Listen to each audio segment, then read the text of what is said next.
और जो सनातन धर्म पे उंगली उठा रहे हैं वो उनको ये सोचना चाहिए कि वो समझ लो अपनी माँ पे उंगली उठा रहे हैं। तो जिसके राज में बनेगा पत्थर तो उसी का लगेगा ना। ये एक पहलवान को दबाने के लिए 10 पहलवान इकट्ठे हो जाओ, इनका बस ये मुद्दा है। शिवराज चौहान जी दोबारा जीतेंगे, बीजेपी की सरकार बनेगी। मोदी जी तो सारी उम्र जनता के बीच ही रहे हैं, तो मन की बात के अंदर भी वो जन की बात करते हैं। महिलाओं को इस सनातन धर्म ने ही रहना सिखाया इस देश में। नमस्कार, बहुत बहुत स्वागत है आपका। सौगंध टीवी देख रहे हैं आप। और बात की जाए तो धर्मों का प्रचार आजकल कुछ इस हिसाब से हो रहा है कि जिसे आए वो आजकल सनातन धर्म पे वार करता है। बीजेपी के ऊपर लगातार आरोप लगते हैं कि बीजेपी जो है हिंदुत्व को जो है वो ज्यादा बढ़ावा देती है, हिंदू और मुस्लिम का कार्ड खेलती है। वहीं पे अगर बात की जाए तो अभी जो गठबंधन हुआ, या फिर बात की जाए स्टालिन की या बिहार के शिक्षा मंत्री चंद्रशेखर की, कोई डेंगू मलेरिया बताता है सनातन धर्म को तो कोई साइनाइड बताता है। वहीं स्वामी प्रसाद मौर्य जो है रामचरितमानस को मिटाने की बात करते हैं। बात की जाए युवा नेता बीजेपी से विकास राणा हमारे साथ मौजूद हैं। क्या राय रखना चाह रहे हैं? अब तो बीजेपी लगता है डरी हुई। किस बात से? आप अगर मीडिया के बंधु भी ये कहेंगे कि बीजेपी डरी हुई है, तो ये तो जिन जो ये गंदी बातें बोल रहे हैं सनातन धर्म को लेकर, कुछ भी जिसके मन में आ रहा है वही। बीजेपी भी तो कार्ड खेल रही है ना, चुनावी एजेंडा खेल रही है। ये वैसे उनको लग रहा है कि चुनावी एजेंडा। पूरे 9 साल उठा के देखें तो ऐसा क्या काम है जो मोदी जी ने किसी दूसरे रोजगार दिया, किसी दूसरे रोजगार दिया। कितने रोजगार हिंदू मुस्लिम किया है, राम मंदिर की दुहाई दी है, राम उनके, ये बोला नहीं। राम उनके नहीं, राम सबके हैं। और जो सनातन धर्म पे उंगली उठा रहे हैं वो उनको ये सोचना चाहिए कि वो समझ लो अपनी माँ पे उंगली उठा रहे हैं। कि अब खुद सोच लो कि जिसको ये नहीं पता कि मेरे पिताजी कौन है, ऐसा एक कार्ड है कि वो सोच रहे हैं जो भी आए सनातन धर्म को बोलो और हाईलाइट हो जाए रातों रात। चंद्रशेखर ने बोला, शिक्षा मंत्री बिहार के, बोला कि राम जी मेरे सपने में आए, बोला बीजेपी वालों से बचा लो, आरएसएस वालों से बचा लो, मुझे बेच रहे। नहीं, क्या बीजेपी बेच रही है? कैसे बेच रही है? आपको लगता है बेच रही है? कैसे? राम जी को लेके शुरू से चले हैं। राम जी का 500 साल जो मंदिर जहाँ बनना था वहाँ बीजेपी पूरी ताकत से, पूरा देश का एक एक नागरिक चाह रहा है कि वहाँ राम मंदिर बने। हर चीज का क्रेडिट बीजेपी अपने लिए लेती है। कैसे ले रही है? अपने लिए कैसे ले रही है? किसी ने बोला है कि बीजेपी के क्या प्रधानमंत्री ने बोला मैंने राम हमने बनाया? नहीं। क्या बोलते हैं? मंदिर हम बना रहे हैं, अयोध्या में हम बना रहे हैं, वो संसद भवन हम बना रहे हैं। नहीं। तो जिसके राज में बनेगा पत्थर तो उसी का लगेगा ना।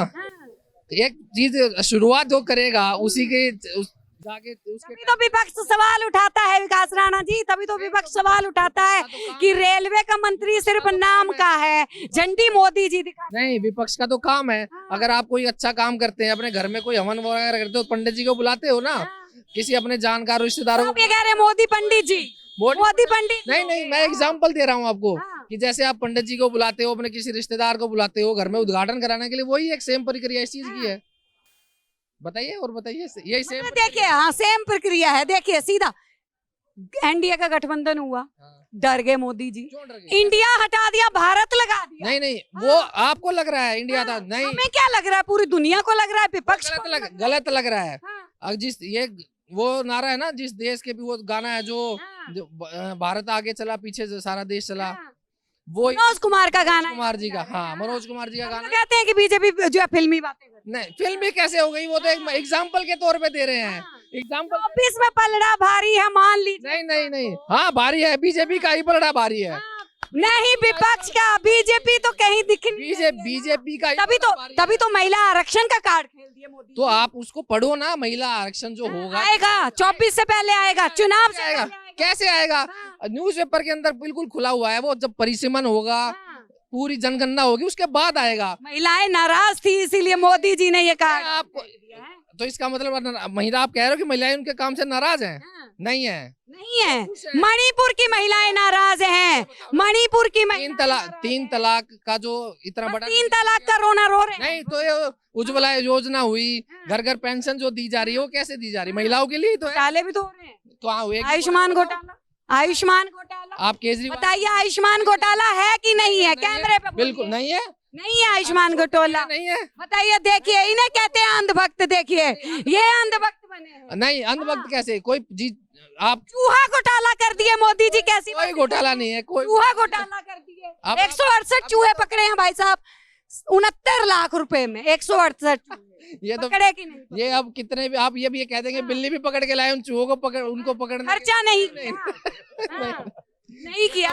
G20 के चक्कर में इतना खर्चा कर दिया मोदी। तो पूरे विश्व में नाम हुआ, भारत का नहीं हुआ। हाँ। हुआ ना पूरे विश्व में। धरातल पे जाके देखिए धरातल, अरे धरातल की बात युवाओं को वर्गला दिया मोदी। नहीं ये बीजेपी में लाके। ये विपक्ष का पक्ष से डर रहा है, मान विपक्ष लीजिए। का एजेंडा है। कुछ भी अपना झूठ बोलो, जैसे केजरीवाल अब वहां पहुंच गए और सारे झूठे झूठे एक साथ अपना जो सच्चा है जो काम कर रहा है उसको बस दबाओ कैसे ना कैसे। ये एक पहलवान को दबाने के लिए 10 पहलवान इकट्ठे हो जाओ, इनका बस ये मुद्दा है। आपको लग रहा है अभी 5 राज्यों में जो है विधानसभा चुनाव होने हैं, सेमीफाइनल है 24 का लोकसभा चुनाव। फाइनल बीजेपी फाइनल से कड़ा होता है।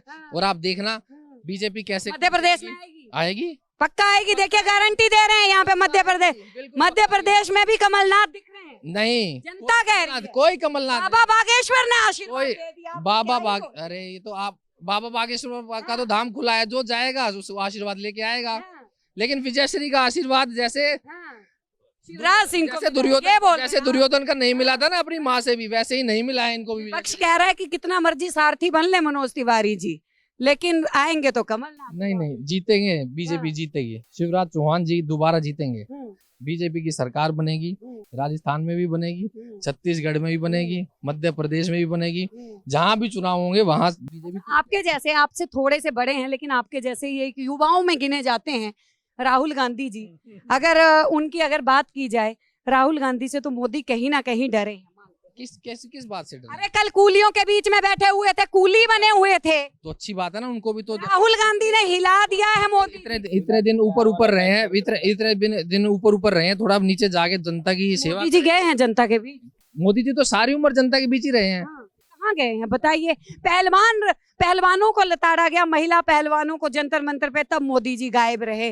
मणिपुर में मोदी जी गायब रहे, मेवात में मोदी जी गायब रहे। कहाँ चाहते हैं? पहलवानों के ऊपर विदेशी दौरों पे रहते हैं। पहलवानों के ऊपर भी पूरा जो एक समिति गठित करनी थी वो गठित करवाई।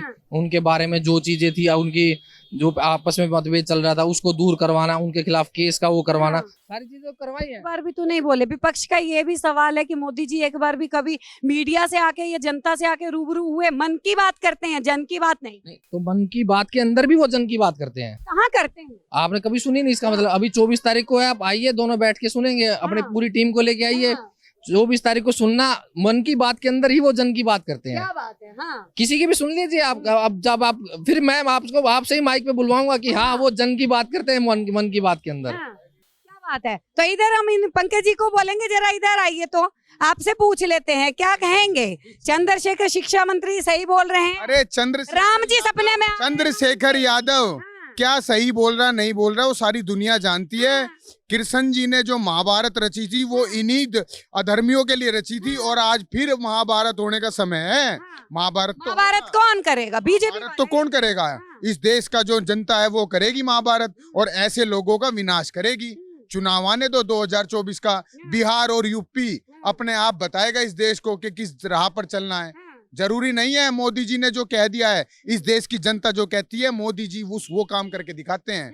जरूरी नहीं है सनातन बीजेपी जो है हिंदू मुस्लिम करे, और विपक्ष जो है वो सनातन धर्म को ऊट पटांग डेंगू मलेरिया मच्छर जो मनाए वो तो उनकी विचारधारा है ना। देखिए ना, वो तो सनातन को गलत कह रहे हैं। अरे यहाँ पले बड़े सनातन तो रहा है, रहेगा और सदा रहना है, तो उसके साथ तो जीना पड़ेगा।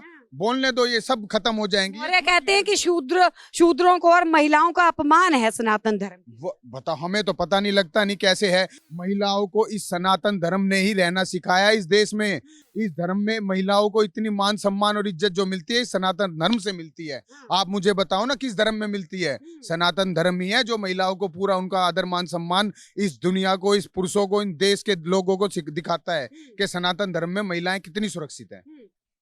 बहुत बहुत धन्यवाद। तो देखिए 2024 के लोकसभा चुनाव पास हैं, और कहीं ना कहीं जिस तरीके से एनडीए का गठबंधन हुआ, वहीं पे मोदी जी, बोला जा रहा है, विपक्ष का कहना है कि घबराए हुए हैं। अब देखना यह है कि 24 में बीजेपी अपना क्या कमाल दिखा पाती है। बने रहिए हमारे साथ, देखते रहिए सौगंध टीवी। आप देख रहे हैं सौगंध टीवी, सौगंध वतन की।